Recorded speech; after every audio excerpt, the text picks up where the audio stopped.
Hi everyone, and welcome to CiC's webinar for December 2023. And this month we're going to be looking at winter well-being. My name's Harry. I'm the head of global specialist services here at CiC. I'm a clinician. I'm a psychotherapist myself, and I've been really enjoying these monthly topics. And we're actually coming back here to one that we looked at right at the beginning of this series, and it was quite popular, and people seem to like the recording of it. So I wanted to give an opportunity to go through it again, but particularly as we're in here in London anyway, a deep, dark December, and looking forward to the festive period, which can bring lots of joy and happiness, but can also bring some more difficult things. So I'm going to take us through a bit of a discussion of it. We've got a live audience here. We've got around 75 people, which is lovely to see. And for those of you watching on YouTube, hello. So please, those of you here live, stop me, ask me any questions, make your comments in the chat, share your top tips, share your ideas, and you'll notice, and you'll be used to this if you've been to these sessions before, I've got a lot of questions for you as an audience. It's very rare that I get 75 or so people together and get to ask them lots of questions, so I'm going to take advantage of that. So I just wanted to kind of start off with, what are we looking at today? Well-being in winter. It is grey outside, as someone's already said in chat. The cold days and longer nights make it really, really difficult to stay positive at the moment. And some people talk about seasonal affective disorder, getting kind of feeling more depressed when they're dealing with this kind of thing. And at this time of the year, I think it's quite common for people's mood to change. And I'd like to hear from all of you in chat, really. How is your well-being impacted during winter? And I'm asking this up front because I want to be able to start thinking of this as we go through the session, so that we make it nice and specific to the group that we've got here. Is there any kind of particular impacts on your well-being during winter that you recognized? But yeah, look, we're more likely to feel lonely. We spend less time outside. We miss out on the social aspects. And the things that we normally do to care for ourselves throughout spring and summer might not be possible or feel possible. Lots of people that do kind of outside sports and things like that, well, some of them become a little bit more difficult or even impossible in the winter. And of course, then feeling lonely in those circumstances, even just outlying those few little things, spending less time outside and not being so social, mean that we're probably more likely to feel lonely. I'm always thinking of like ways that we can combat that loneliness, scheduling calls, make a plan for the Christmas period with some things to look forward to, but definitely getting into some good habits of self-care now. Winter doesn't just start and end in December. It's come on quite quickly this year for us here in the UK, but it goes on through January, through February, sometimes into March, and the habits that we can support ourselves with now will be really useful for us later on. Got lots of comments in chat, so I'm going to go to them. Corinne says, I'm definitely a lot less active. Yeah. Amber says, I find the darkness makes me feel depressed. Yeah. Francis says, less time going out in the evening to meet up with friends. Absolutely. Maria says, anxiety, depression, and feelings of isolation increase. Really good spot. And be thinking here, we're not just about ourselves, but also our friends, our family members, our colleagues around us. Amber says, I like being outside and I cannot do much after work. Yeah, we do tend to kind of get into hibernation mode a little bit. I'm going to talk about that a bit later. Joe says, totally agree and have no energy. That's interesting. Yeah, we start to see our energy levels change. Katrina's kind of dealing with that there with lethargic, I think, as well. Natasha, I have little motivation to leave the house when it's dark and cold. Yeah, what am I going out for? It needs to be a real kind of good occasion to get me out of my house.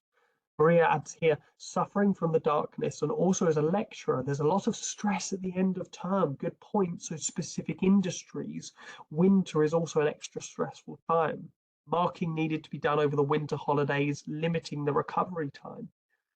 Liz says, spend more time indoors rather than being outside in the garden, which is my go-to for recharging. Yeah. So we kind of need to have different goes-tos.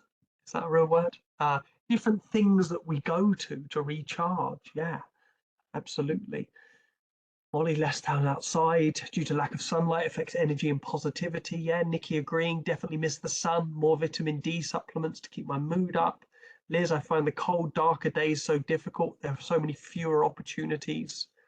Kerry says, hi, as mammals, we're also impacted by our environments. So even if seasonal affective disorder is not relevant to us, we'll have a natural inclination to slow down, move less, sleep more. I think it's important to normalize and not pathologize these natural seasonal changes. Yeah, absolutely nailed it there. I think so too. Mark says it's a cliche, but feeling the passage of time with the loss of both my parents now before my 50th. Didn't expect to be an orphan at this time of my life. Yeah, a couple of people showing some love to that one as well. Yeah. Saffron says less time outside or socializing, feeling lonely and mildly depressed, missing my family on a death anniversary this month. Yeah, so it brings up certain things to us this time of year as well. Katie says commuting, more driving in the dark adds stress. Dazzling car lights impacts how I feel for the rest of the evening. Yeah, really good. A couple of people messaging me privately here.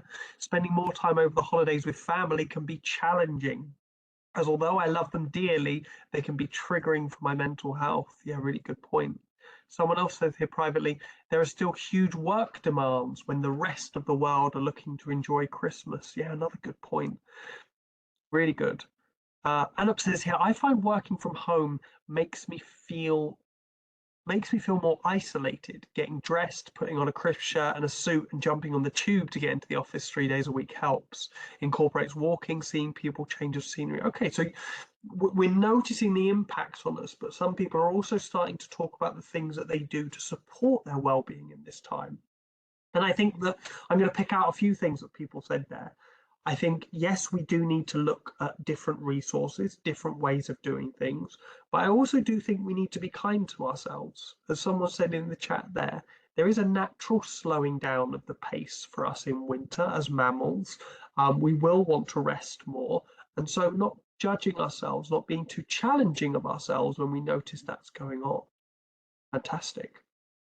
So this leads me perfectly on to my next kind of thing.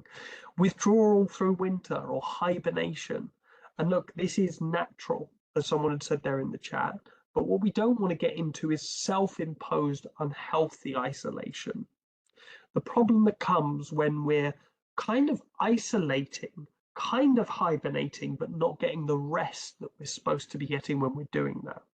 So as I'm talking about this, I'd love to hear in the chat, what is restful for you? What genuinely helps you slow things down and recharge your batteries and get a proper rest at the end of the day or at the end of the week? Someone said here privately, I enjoy this time of year as it allows me and my husband to get out and fly our birds of prey. Although cold, it's nice to get out of the house. How wonderful. What a nice hobby. So maybe there are hobbies that are more suited to winter. So self-imposed unhealthy isolation is what I talk about when we're suffering with our mental health. Maybe we are feeling more depressed, more low, maybe more anxious about the social expectations of a time of year like this. As long as we are resting and caring for that mental health, I'm all for hibernation. However, hibernation for many people is rarely rest. It comes with a bit of a hiding, a bit of a self-isolation. And because we're not really resting, usually with that, we're actually judging ourselves. We're being negative about ourselves. So we fall into this stressful, exhausted state. With that stress and that exhaustion comes that frustration.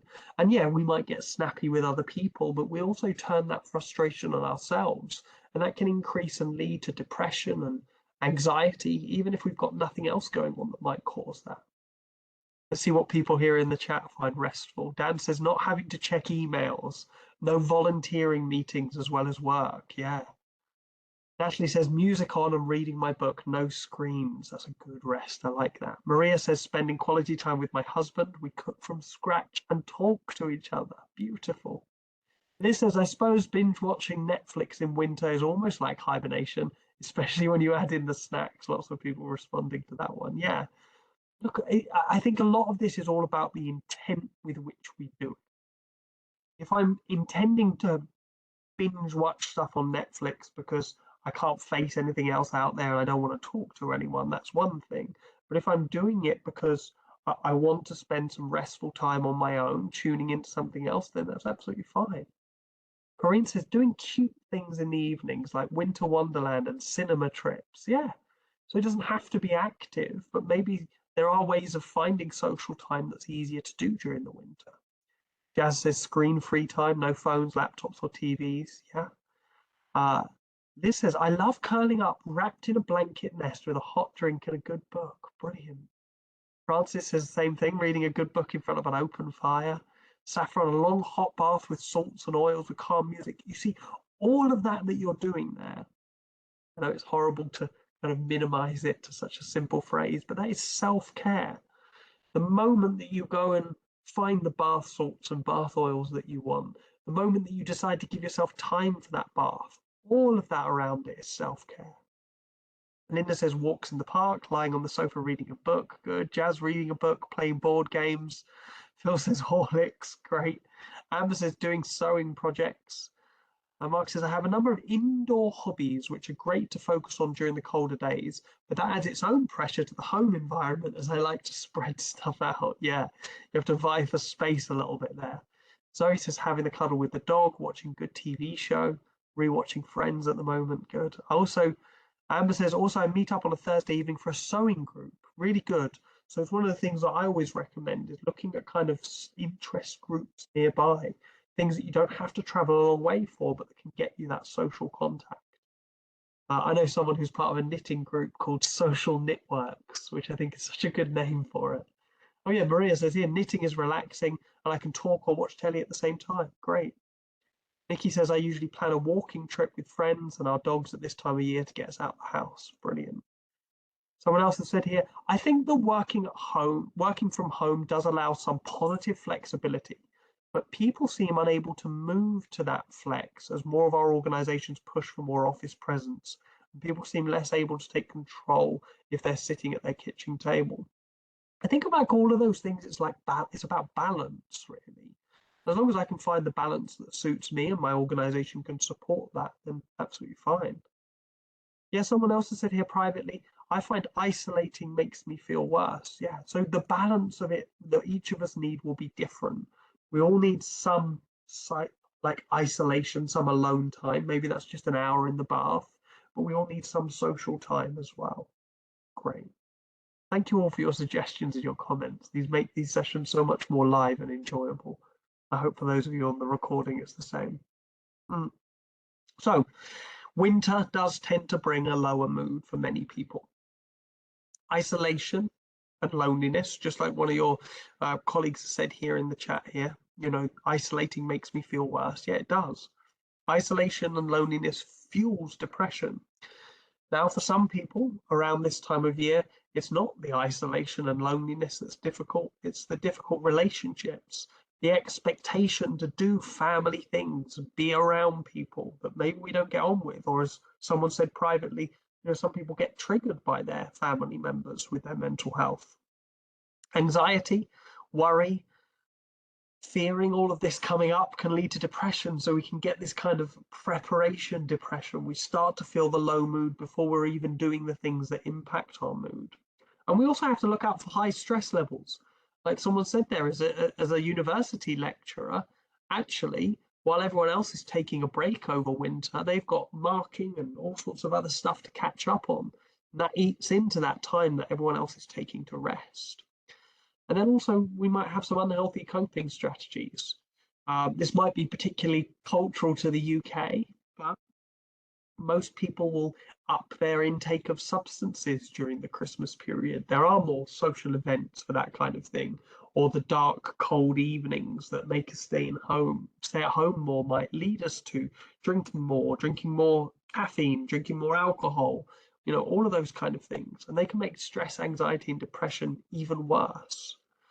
So I've got an interesting question, and I hope it's not too much of a kind of I guess a bit of a provoking question, but is my mood actually being impacted by the change in seasons, or is it being impacted by my change in behavior? I.e., am I feeling a lower mood just because it's darker outside, or because it's darker outside means I spend less time seeing friends and family, and that's what's impacting my mood. Or I spend less time doing the sporting things or going outside into nature that really helps me to rest and restore. I'd love to hear your thoughts on that.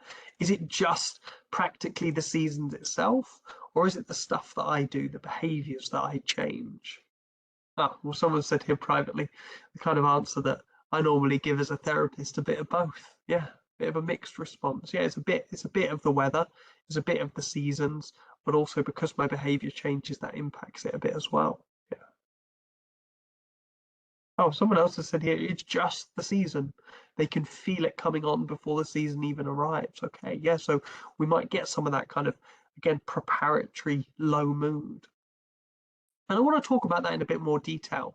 Kind of what is it that doesn't help our mood? And this is kind of outside of the seasons generally. There are things that we might do or get involved in on a regular basis that don't help our mood. Um, and I'd love to hear in the chat while I'm talking through this slide, how do you care for your mood on a regular basis? I've got a couple of comments here from that previous question. Maria says, I think it's both. I like to run after work, but prefer daylight. So it's easier and it doesn't happen in the winter. And I don't like it when I don't get my fitness hit. Yeah. So there's like a double negative, right? By it being cold and dark, you don't go out and exercise. So not only do you not get the exercise and you don't get that hit of the fitness, but then you don't like it. So there's a judgment around it. So maybe you're feeling negative about, yeah, yourself and your capabilities sometimes with that. Thank you, Maria. Linda says also a bit of both. I feel uplifted by the sunshine in the summer. It's too dark at 5 p.m. to. Oh, I've lost your comment there. Too many going too fast. It's too dark at 5 p.m. in winter to go for a walk. Yeah. Liz says, my shopping trolley is definitely filled with more calorific items in the colder months. And I suspect that leads to a poor mood. I'm my own worst enemy. I'll be stressing about my waistline next. Yeah. And look, sometimes it's about what time we eat those things as well. Jazz says, always make sure I walk outside on my lunch break to get some fresh air, sunlight, and feel that I've seen the day. Brilliant. Well done. Liz says, I think they're both sides, but a sunny and cold day is so much more bearable than a day whenever it seems to get sunlight. Yeah. Fee says, I run all year round, but have thermal clothes on and a light on my hat, and I stick to busy roads or well-lit areas. Yeah. Jazz, do my outdoor runs in the morning on my days off. Francis says, I think we get swept up by the season and find the inability to say no to drinks, meals, etc. So the excess makes you might feel more miserable about yourself. That's a good shout. Yeah, I agree with that a bit there. Yeah. Amber says, forcing myself to go out at lunchtime so I can get some sunlight. Yeah. And like, sometimes it is a little bit about forcing. It is a bit like making an effort that's a bit harder to do. Those things that might come more naturally are not kind of not really there. Annabelle says, I've started couch to 5K again, running at lunchtime as working from home. Really good. Jess says, I agree. It's the darkness or greyness that affects me more than the cold or the rain. So look, there are lots of things about the seasons that don't help our mood, but we also have to care for the regular stuff that we do. And look, I'm just generalizing things here, but worrying about things we can't control. By the way, a lot of these are from self-research. Sometimes I'll find myself either overwhelmed with work or overwhelmed with things going on in the world, and I'll think about them deeply and strongly, and they will impact my mood. They'll impact how I feel about myself. I might also be ruminating while I'm doing that, thinking, well, what if I could do this? What if I haven't moved anywhere? I haven't done anything, but my mind's racing 100 miles an hour trying to think of all these different possibilities. We also get involved in like media and social media speculation. I think often, media and social media has a negative drag on it, a negative pull on it, particularly if you switch on the news these days. It's trying to keep us informed. It's doing its best job to tell us, the things that are going on in the world that we should be aware of. But if all those things that we should be aware of are very negative, it's going to impact our mood.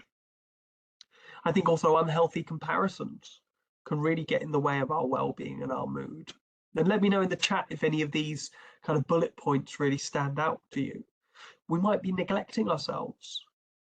Yeah, if I'm not getting the exercise I'm normally getting during the year at winter, then I am neglecting myself.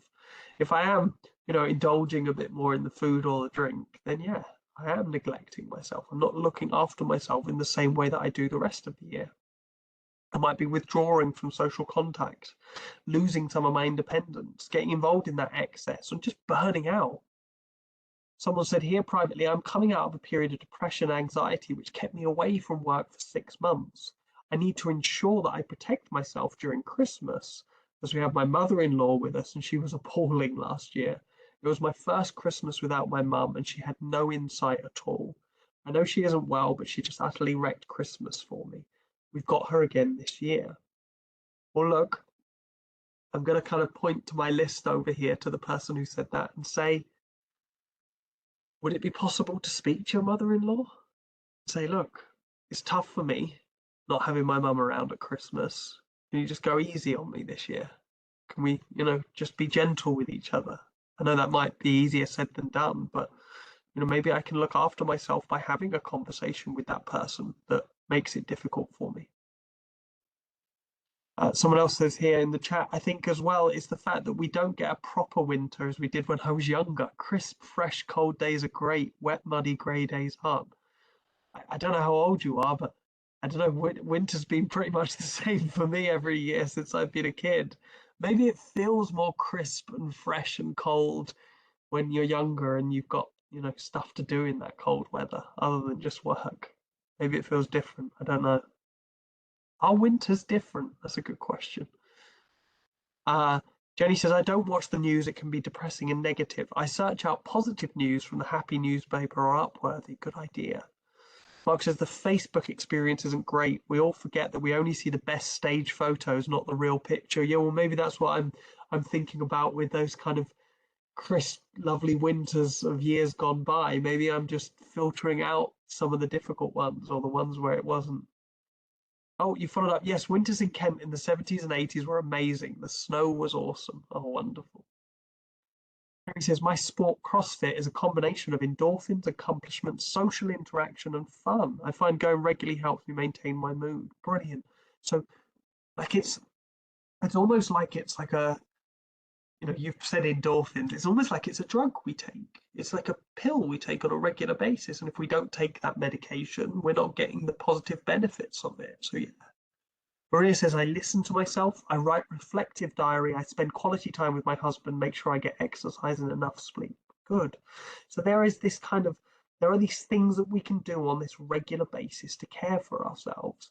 And I guess my job here is just a little reminder to either keep those things up if you're already doing, or bring them back into your routine if they've kind of fallen this winter.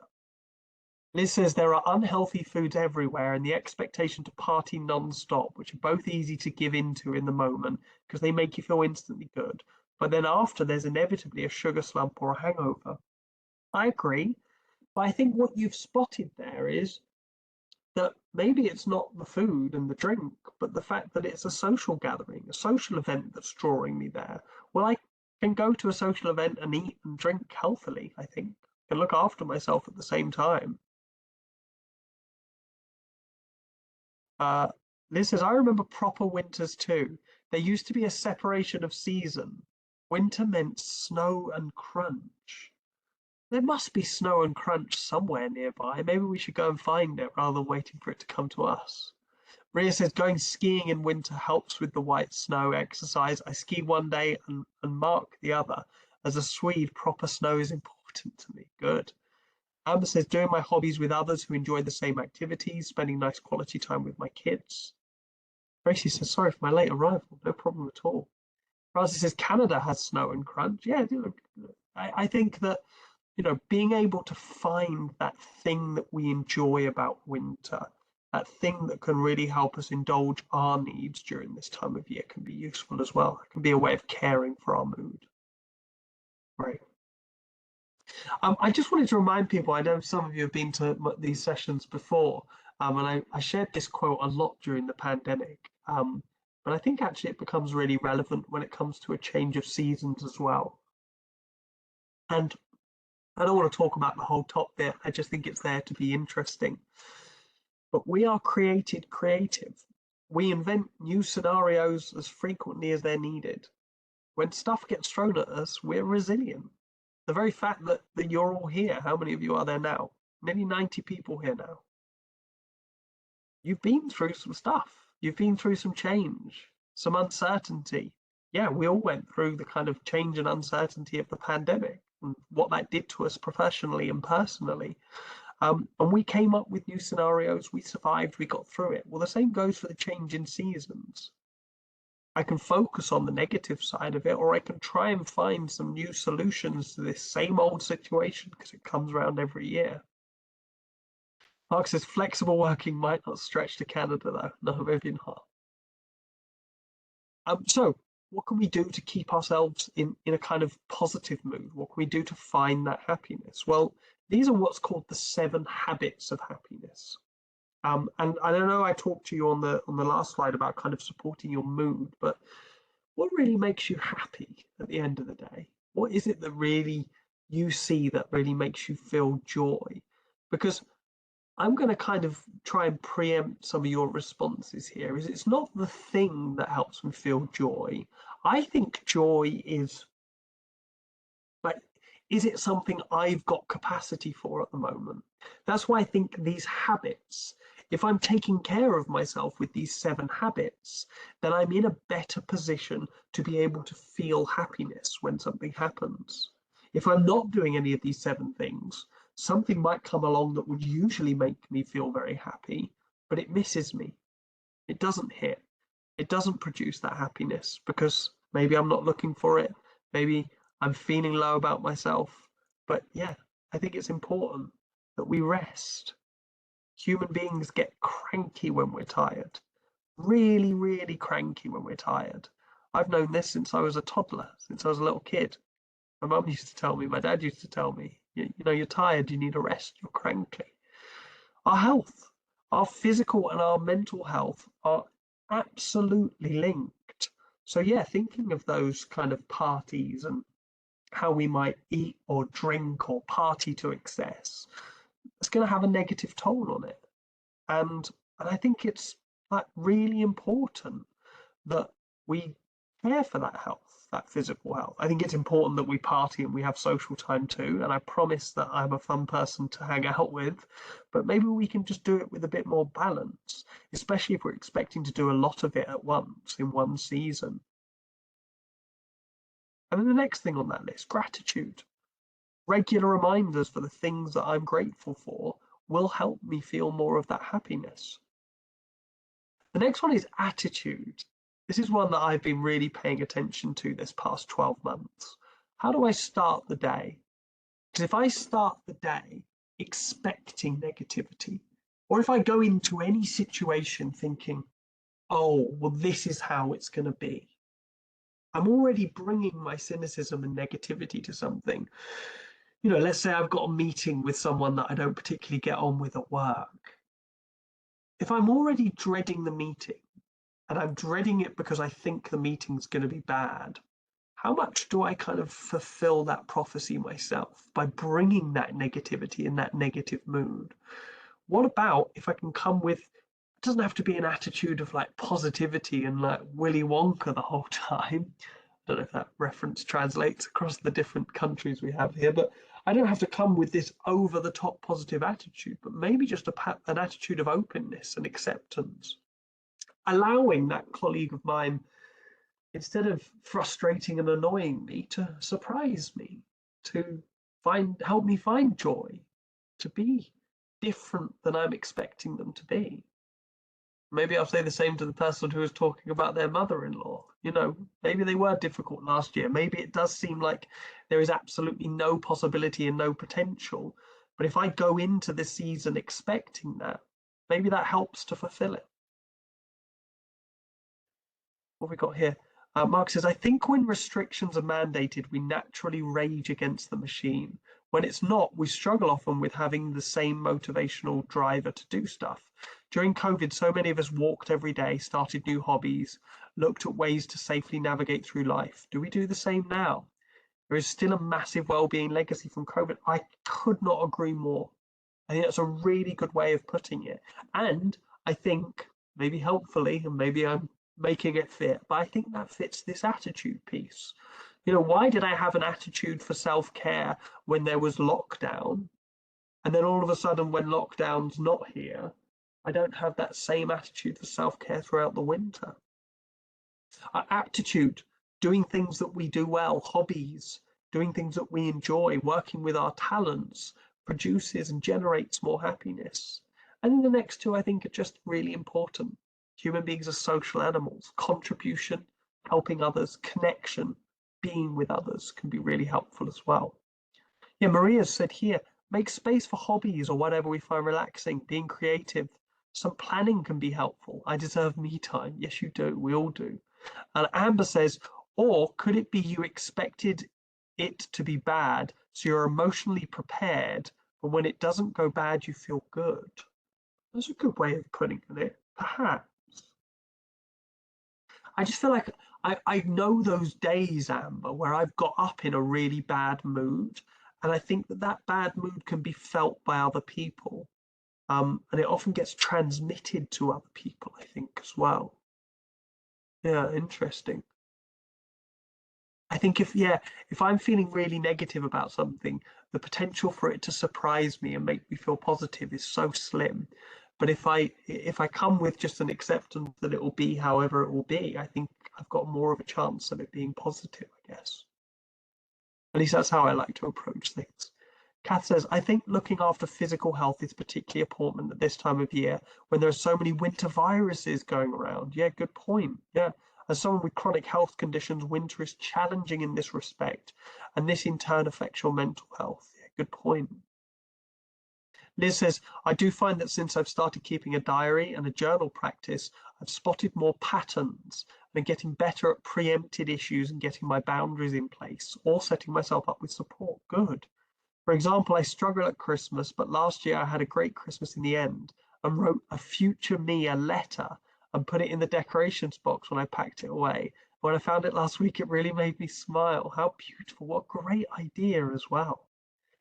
Mark says, just to turn that on its head, mental health and well-being are potentially more important as one affects the other more than people think. Yeah, absolutely. I think there's more of a stigma around mental health. Liz says, perhaps I should actually dust off the running machine rather than using it as a makeshift clothes era. I don't imagine a running machine is a very good clothes era. So yeah, maybe get one of each. Always have the intention, but there's always some excuse not to. Yeah. And look, I think with anything like that, until the excuse and the reason to do it becomes bigger than the list of excuses not to do it, we won't. Um, and if I think it's hard to tell how I'm doing physically until I start doing some physical exercise. So maybe just start small. Maybe dust it off as a walking machine rather than a running machine. Maybe it's a little bit less intimidating then. And look, many of us will be spending less time with others. Some of us will be spending more time than usual with others. Thinking about your mother-in-law again, to that person in the chat there privately. So make the most of it. Think about how you're spending this time, or think about how you're going to be spending the time with the people you do want to spend time with. If you are finding yourself having less social time, really make it count. Try and move your phone out of the way. Try and leave it in a bag. It's really easy these days to miss the opportunity to connect, even when we're with someone for hours. And I know this, I can spend hours with my brother, for instance. We can spend hours together on the weekend, and we might be talking or having conversations the whole time. But if we're distracted, if we've got other stuff going on, are we really connecting? Or are we just conversing in person rather than WhatsApping each other instead? When I'm with someone in person, can I squeeze all of the juice out of that experience? Quality time, staying connected. And I think a lot of that comes from when I get an opportunity to share my feelings. So I'd love to hear in the chat, what positive benefits do you get from time with others? Mark's responded to Liz, Peloton drying program. You've got 3 jumpers to go. Good job. I like that. I like the motivational commenting of it as well. I think that makes it really worthwhile. But look, for each of us, this is going to be slightly different. But what do you get? What do you get when you spend really good quality social time with someone? What does it bring for you? What does it change for you? What does it do? Because I think that in the kind of aspects that we might miss out on in the world and the world around us, one of these is being around other people. You know, someone put in chat here about the kind of the mandated restrictions around lockdown. Yes, some of us did rage against that. Some of us fought, literally, put ourselves in positions of illegality to spend 10 or 15 minutes with family members. Would you do the same now? Now that those restrictions aren't there? Because it's just as important to you, that time with others. Annabelle says, it uplifts me, often having a laugh. Yeah. Nikki says, lots of laughter and being taken out of my comfort zone. I like that. What a good combination. Maria says, friendship is so rewarding. Oh, so rewarding, it's gone off the screen. And makes me feel I can cope with anything because I'm not alone. Yeah, Liz says it normalizes the chaos. Saffron says, to be heard in a non-judgmental way is so supportive. I feel less alone in my feelings, that they're normal and human. Beautiful. We do need to see other human beings and be around them to normalize those things. Yeah. Francis says laughter, sharing stories, enjoying time and bouncing ideas with different viewpoints. Mark says your phone is a double-edged sword. It helps you connect with people who you might not be able to physically meet with, but it can naturally isolate too. It's a rabbit hole. Yeah, it's good. And like with anything, it's powerful. The connection tools and the applications and the ways I can use these devices are incredibly powerful. Normally, with very powerful devices or machinery, we're restricted on our use of. And I think the same should go for those mobile phones, especially if you're physically around other people. Amber says sharing a problem with others can offer different ideas or solutions. Yeah. Tracy says interesting. I observed a young woman walking, I assumed to be her young child, to school this morning. She was holding the child's hand. In her other hand, she had her mobile phone, with her head in a downwards position, looking at the screen. This was observed for the duration of the 10-minute walk. The child was walking a couple of steps behind, and there was zero interaction between the two. I did think how very sad. Yeah, look, we have to be careful about being judgmental of others because we don't know what was going on for them. But yeah, we want to try and spend that time connecting with each other, I think, especially if, as we've kind of largely agreed in this session, that this time of year we spend, either less time with other people or specific, very intense time with people, maybe people not of our choosing. So what can we do? Keep learning. I banged on about this a lot during the pandemic, and I'm going to keep it up because I think it was really useful. It certainly helped me. The stuff that I did to learn improved my self-esteem. It kept me connected. It keeps me involved, helps us to adapt to change and find meaning in our lives. And if I can consistently learn new things, that's been shown to prevent depression. And this can start small, achievable, really little goals. I think sometimes we set ourselves these grandiose learning goals like, do you know what? I'm an adult and I'm going to go and do a master's. Well, slow down, read a book first, sign up for an introductory weekend course. Don't try and set yourself this target that's maybe so out of reach right now until you've taken a few little steps. Let me know in the chat. What learning opportunities can you or have you recently taken advantage of? Maybe we can teach each other a little bit here about the things that are out there.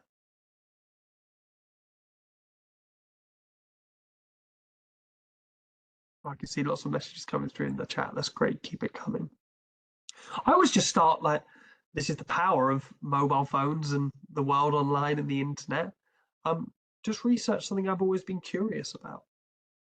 I love starting with a Wikipedia page about something that I've always been a bit curious about and then branching out into others. And then I find out about books and references and other websites and things that I can learn from. It really does boost my confidence and my self-esteem because it gives me hope and purpose, power and control. If I can learn new things, then I can dig myself out of holes. And it fights boredom as well, which can be harder than it sounds.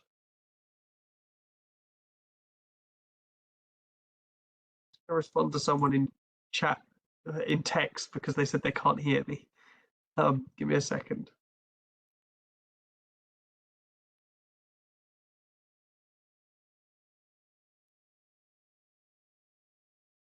Okay. I was about to start talking to them, but they said they can't hear me, so that would have been a little bit of a bad one. So what have we got here in the chat? Maria says, I've recently got into viewing a new sport, very different from other sports I've followed, and I love learning about it and the different people involved. Great. Francis says, signing up to a new challenge is a good learning activity that I like to do. Being part of a book club has been a learning experience. I've read books I never would have chosen, and I've even enjoyed them, been led to new authors. That's fantastic. Someone says here privately, I sometimes feel I need some time away from my phone, but then I get messages from friends asking if I'm okay, which is lovely, but also makes it hard to be off grid / present at home as there's an expectation to be in touch. Well, look, it depends how quickly people are sending you those messages, but heck, if someone's checking in with me after I've been offline for an hour or so, maybe that's more about their needs than it is about mine. I think just being explicit with boundaries is my favorite way of kind of dealing with friends and family members. So I might say to people, you might hear less from me over the next couple of weeks, just trying to take a break from my phone. I'll let you know if I need anything. Just being explicit about that boundary lets other people know where I am and what I'm doing it for. Maybe that can help. What else have we got here?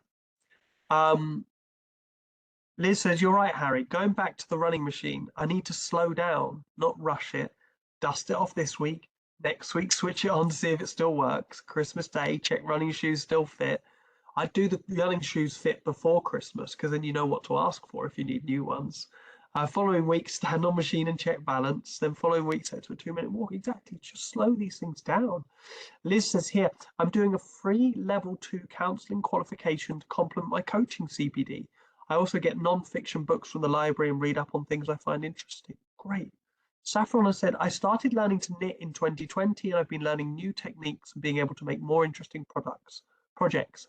I made a dress this year. I was very proud to show it to friends and colleagues. This was great. Tracy said, I've recently engaged in a session on environmental sustainability. I found it surprisingly insightful and informative, and I learnt loads. This has generated further thoughts and onward chat from others. There's so much free learning out there. I mean, YouTube is one of those ones that you can kind of get a bit lost in, and maybe they're not all learning opportunities, but there's loads of free stuff out there. Amber says, I'm going to learn how to sew my own clothes next year. I spent hours making things for others, but want to make something for myself. What a beautiful idea. I think very sustainable as well, particularly if along the way you learn how to repair clothes. I've been very lucky in that I've got a couple of people in my life who are really good at repairing clothes. So, some of these things, including something I'm wearing today, I've had for, decades and has been repaired by loved ones. I think it brings something extra special to it as well. Cool. What else can we do? Well, kindness and compassion. Positivity breeds positivity, I think. And, hard as that is to find sometimes at this time of year, but kindness of others with friends, family, in my community. It boosts serotonin and endorphins. It makes us feel satisfied and reduces anxiety. The next part is harder. Kindness to yourselves. Be honest. Acknowledge what you're finding difficult. What do you need? Which of your needs are not being met? What are you missing? And then treat yourself with kindness.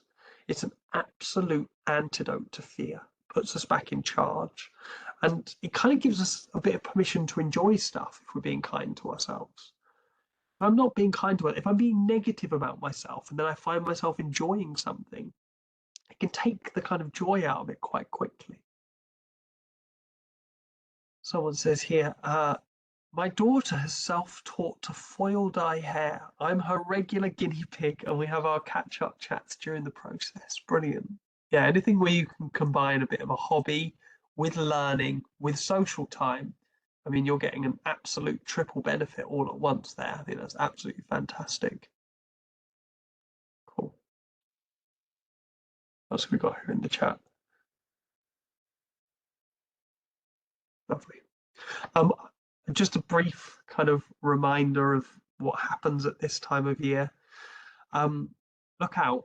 if any of these become coping mechanisms, they can be really dangerous for us. And I'm not here to judge or demonize any of these things. Some of these are the most fun things in the world sometimes. We just don't want to get caught up in doing too much of it.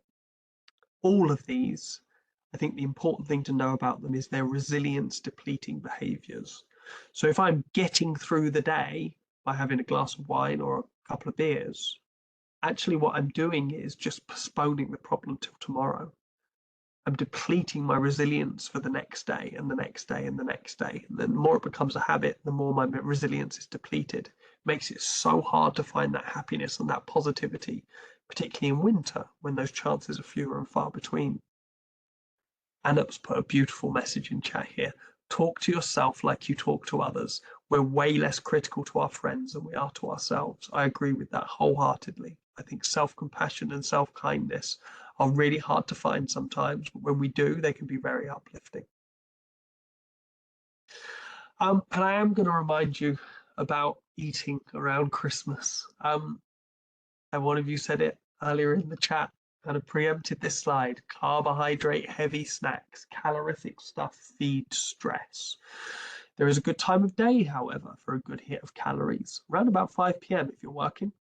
Good time for a big high calorie snack. Give you the energy into the evening, maybe give you any energy to find, some exercise or something later on. What we tend to do, however, is we snack earlier on in the day and then really late in the evening. And that's bad for us. So if you do really enjoy those kind of snacks, just having them at 5 p.m., just shifting that time. Yeah, this is perfect timing, heading for my carb high in 5. Yeah. Are you hydrated right now? As a reminder to drink some water or some squash if you've got it nearby. Human beings need hydration. We need it through winter. We need it through hibernation. So just making sure you're drinking enough water a day. If there's one thing you're not doing, it's one thing you can challenge yourself to do. Maybe you can go and read about why it's important and why it's helpful for our mental health to drink enough water every day. You can learn something new at the same time. And yeah, just moving, getting outside and taking time. Do it right now if you haven't done it today. Squeeze your body, check parts of your body that you haven't thought to check in with. I'm actually sitting funny. I'm actually sitting really strange. I did something very odd this weekend and I spent most of Sunday tidying up the place, which I haven't done in a while. And I've moved things around a bit and I'm sitting a bit differently and I need to get used to it. I need to settle. Maria says, we recently cut down on wine as it got a bit much during lockdown.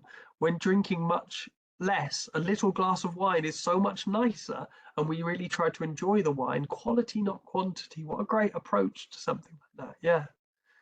Mark says, grabs glass of water and chocolate corn. Oh, I love a chocolate cornflake cake. I haven't had one in years. Maybe I'm missing them like you miss those old winters. So yeah, just checking in with your body on a regular basis. Is anything bothering you? Are any of your needs not being met? And then, of course, as always, I will remind you that this is, yeah, naturally a time for rest this time of year. Physical rest. Make sure you're getting it properly. Make sure you're actually switching off. I think eating breakfast, having a big glass of water at the start of the day, these practical things can be so easily missed, but they're so supportive. Trying to stay away from caffeine late in the day. And I know that's very culturally British, but if we're having cups of tea late into the night, we're giving ourselves caffeine at the same time as wondering why we're finding it hard to get to sleep at night. We're not going to go through all these in detail, but I want to make sure that we get an opportunity to just consider the small little practical things that we can do to support our sleep on a regular basis. So hopefully that's been a useful kind of gamut all the way from, yes, the understandable difficulties and negativity of this time of year, all the way through to some of the practical things that we can do, not just in the winter, but for the rest of the year to support ourselves. All that leaves me with is just time to remind you that all of the services that you get from CiC can be accessed through Well Online. I'll type a link to it in the chat here. If you don't know your login details for it, come and speak to us at CiC. We should be able to help you out with those. And for those of you that haven't before, come to our website, cicwellbeing.com, to sign up for our newsletter. You've got our YouTube channel, which should still be in my copy and paste, as it is. There you go. Go and subscribe to that. You'll get a notification once a month every time one of these sessions come up. If you're a CiC customer already, if you'd like to talk about more of these group sessions just for your organization, come and have a chat with us. If you've never heard of CiC before and somehow you've ended up here or watching the recording, our website, cicwellbeing.com. Thank you to those of you who've been watching on YouTube. I'm going to stop the recording now and I'll see you at the next one.